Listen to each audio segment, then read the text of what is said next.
Hi guys, this is Sumit again and welcome back to my studio. So guys, in this video we are discussing about the Jallianwala Bagh massacre, or you can say the massacre of Amritsar. So without wasting time, let's continue.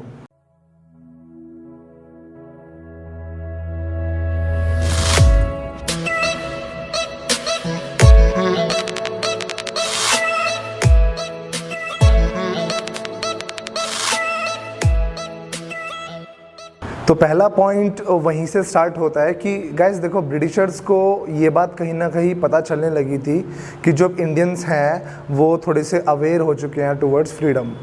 तो वो बिल्कुल भी नहीं चाहते थे कि कोई इनके प्रोमिनेंट लीडर्स आएँ या वो इनको और अवेयर करें या ये अपने रूल्स राइट्स के बारे में बातें करें या हक छीनने की कोशिश करें। वो बिल्कुल भी एजेंडा बनने वाला था ही नहीं। तो पहला पॉइंट यहीं से आया कि जब वो रॉलेट एक्ट हुआ था तो उसके बाद से इंडियंस तो बहुत ज़्यादा भड़क गए थे, तो कहीं ना कहीं वो प्रोटेस्ट करेंगे, तो उन्होंने मार्शल लॉ लगा दिया। अब मार्शल लॉ की अगर बात करें तो मार्शल लॉ एक ऐसा लॉ था जिसमें एक तरह के लोग गैदर नहीं हो सकते थे। गैदर मीन्स कि वो आपस में इकट्ठे नहीं हो सकते हैं, 3 4 5 का ग्रुप नहीं बन सकता है। तो ब्रिटिशर्स की आइडियोलॉजी देखिए कि जब लोगों का ग्रुप नहीं बनेगा तो अवेयरनेस नहीं बढ़ेगी, तो अवेयरनेस ना बढ़ने के लिए उन्होंने यहाँ पे मार्शल लॉ को इम्पोज कर दिया। इट मीन्स ब्रिटिशर्स को कहीं ना कहीं पर लोगों से एक तरह का क्या हो गया, थ्रेट स्टार्ट हो गया। तो ये मार्शल लॉ लगाया गया था किस वजह से, रॉलेट एक्ट की वजह से, कि रॉलेट एक्ट के बाद तो लोग बहुत ही ज़्यादा भड़क चुके थे। ठीक है गाइस, और ये मार्शल लॉ का एक और भी रीज़न था, वो भी हम वीडियो में आगे देखते हैं। तो बेसिकली ये मूवमेंट हुआ कब है, people gathered in Jallianwala Bagh, वो वहाँ पे इकट्ठे हुए। जलियांवाला बाग कहाँ पर है, अमृतसर में है। ये बेसिकली एक तरह का बाग है, एक गार्डन है जो थोड़ा सा खुला हुआ है। मैंने खुद इसको विजिट किया है। तो ऐसा भी कुछ नहीं है, एक तरह का बिल्कुल बस एक बैरन सी लैंड है और एक वॉल से कवर कर रखा है, जहाँ पे एक सिंपल सा एक गेट है, वहीं से एग्जिट और वहीं से एंट्री है। राइट गाइज, तो ये जो है ये 13 अप्रैल 1919 की डेट का ही यहाँ पे सारा डिस्क्रिप्शन आपको देखने को मिलेगा। तो इसमें हुआ क्या, एक तो बेसिकली वहाँ पे बैसाखी फेयर था। अब आप जानते हैं पंजाब में बैसाखी का फेस्टिवल तो बेसिकली वहीं सेलिब्रेट किया जाता है। तो वहाँ पे 2 रीज़न निकले उस दिन वहाँ पे लोगों के इकट्ठे होने के, पहला बैसाखी फेयर और सेकेंडली प्रोटेस्ट।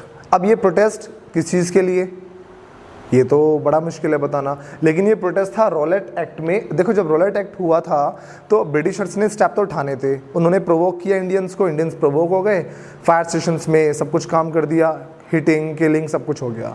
अब बारी आई गवर्नमेंट के ऊपर, तो गवर्नमेंट ने 2 प्रोमिनेंट लीडर्स और यू कैन से नेशनलिस्ट लीडर्स को उठा लिया। इट मीन्स उनको जेल में डाल दिया। वो कौन कौन से थे, द नंबर 1 इज सत्यपाल, और you can say mister Satyapal, and the next one is doctor Saifuddin Kitchlu. ये उस टाइम के नेशनलिस्ट लीडर थे। I repeat, Satyapal and the second is doctor Saifuddin Kitchlu. तो उनके रिगार्डिंग ये प्रोटेस्ट हो रहा था। प्रोटेस्ट बिल्कुल पीसफुल था। मैं आपको 2 बातें बताऊं जो आई थिंक एनसीईआरटीज़ में नहीं होंगी। पहली बात कि जो अमृतसर में जो डिप्टी कमिश्नर था जिसके ऑर्डर पे सारे काम हुए थे, उस डेप्यूटी कमिश्नर की बिल्डिंग या उसके घर के आसपास में लोगों ने पीसफुल प्रोटेस्ट करना शुरू कर दिया। अबे पीसफुल प्रोटेस्ट में होता क्या है, कुछ नहीं होता। वो उस घर के घेराबंदी करके या उसके आसपास बैठ के अपने बैनर्स होर्डिंग से थोड़ी बहुत नारेबाजी करते हैं, कोई वायलेंस का सीन नहीं होता।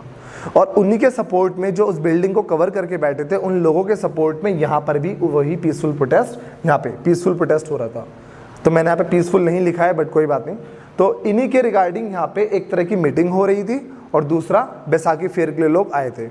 अब गाइस मार्शल लॉ लग गया है और यहाँ पे तो भीड़ हो रही है, मॉब आ गया है, तो ये तो प्रॉब्लम वाली बात हो गई। अब यहाँ पे इशू क्या क्रिएट होता है कि लोगों को एक्चुअली पता ही नहीं था कि उन्होंने मार्शल लॉ इम्पोज कर दिया है, क्योंकि बैसाखी फेस्ट में तो पंजाब के हर कोने से लोग आ रहे हैं उस फेस्ट में पार्टिसिपेट करने के लिए।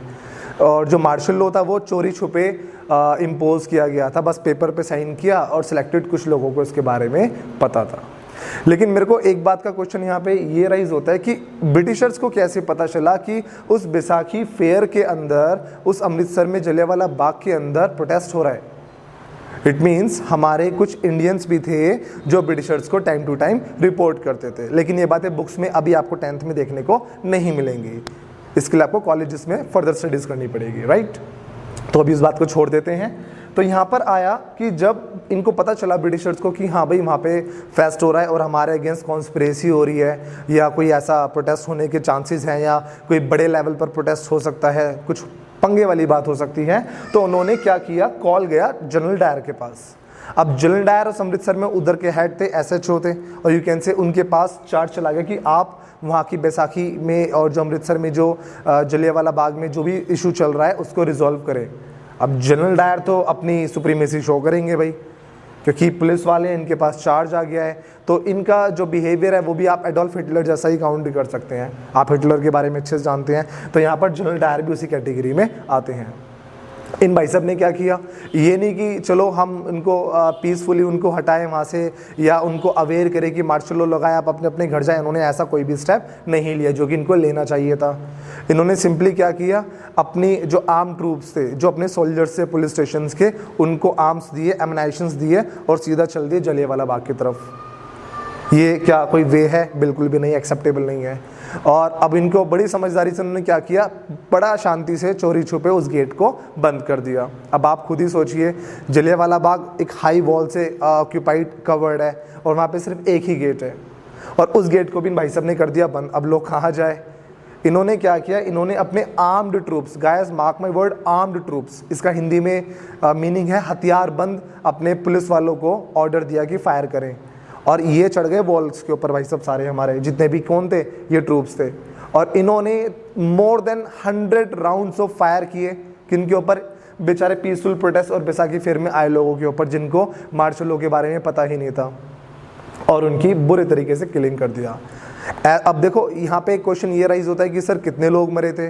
तो ऐसा तो कोई मेंशन ही नहीं कर रखा कि एग्जैक्ट कितने लोग मरे थे, क्योंकि उस टाइम पे मीडिया इतना एक्टिव नहीं था। लेकिन एक ब्रिटिश रिपोर्ट ये बताती है कि नियर बाय 379 या अप्रॉक्सीमेट 370 to 380 और कुछ ऐसे लोगों की किलिंग हुई थी, और नियर बाय 1200 लोग वाउंडेड हो गए थे, घायल हो गए थे। अब फिर एक क्वेश्चन आता है कि सर टोटल कितने लोग होंगे उस?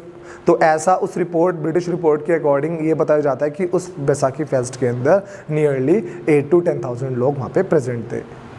कुछ टीचर्स ये भी मिसगाइड करते हैं बच्चों को कि जितने भी उस जलियांवाला बाग पार्क के अंदर लोग थे सारे के लोग गए थे। नहीं, ऐसा बिल्कुल भी नहीं था। वहाँ से कुछ घायल भी थे और कुछ लोगों की किलिंग हुआ था और कुछ बच भी गए थे।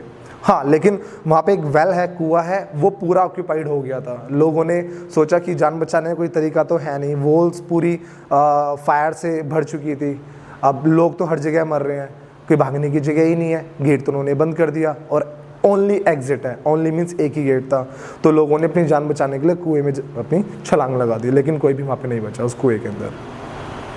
तो यहीं से वो वाला पॉइंट निकल कर आता है, दे क्लोज। देखो मैंने दे लिखा है यहाँ पे, ही नहीं लिखा, क्योंकि दे में उसके आर्म ट्रूप्स भी होंगे, अकेला जनरल डायर तो उसको गेट को बंद करेगा नहीं। तो ये वाला पॉइंट बड़ा इंपॉर्टेंट है। कुछ बच्चे यहाँ पे ही लिख देते हैं, तो यहाँ पे दे लिखेंगे। They close the only exit, means वहाँ पे एक ही गेट था, एंड फायर्ड ऑन क्राउड, और क्राउड पे फायर करना शुरू कर दिया।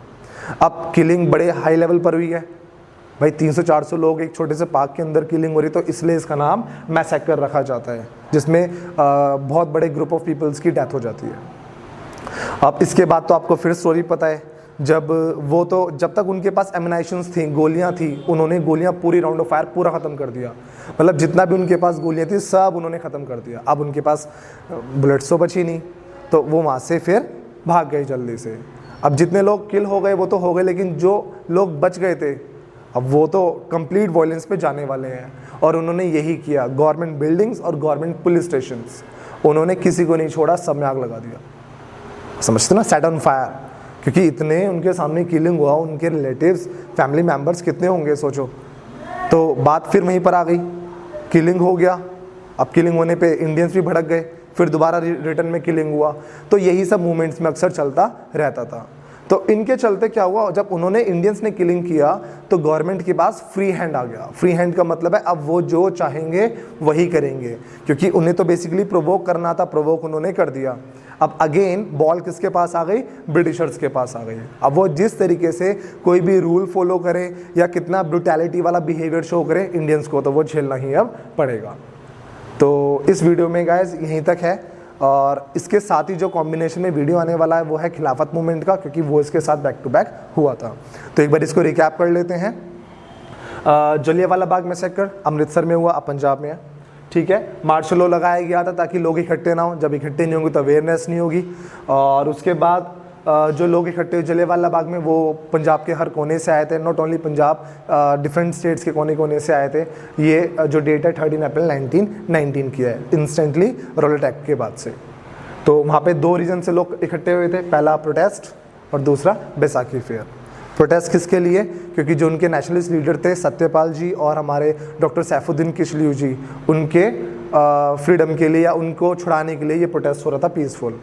तो चार्ज किसके पास आया? जनरल डायर के पास, और उसके बाद तो उन्होंने गेट क्लोज किया और फायर करना शुरू कर दिया। 100 rounds of fire, 379 killings, 1200 bounded, 10,000 की गैदरिंग, उसके बाद set on fire police stations, ये सारी स्टोरी, फिर गवर्नमेंट का फ्री हैंड, उसके बाद ब्रूटैलिटी, यही सब मूवमेंट्स में अक्सर चलता रहता था। ठीक है गाइस, यही इस वीडियो के अंदर है। और एक बात नहीं, इतना ही काफ़ी है, क्योंकि वो फिर एनसीईआरटी से बाहर का हो जाएगा और आई डोंट वांट कि आप कंफ्यूज हो जाएं। तो इतना ही रखेंगे इस वीडियो को शॉर्ट में, और अब मिलते हैं बहुत जल्दी नेक्स्ट वीडियो में खिलाफत मूवमेंट के साथ। जब तक के लिए बाय बाय।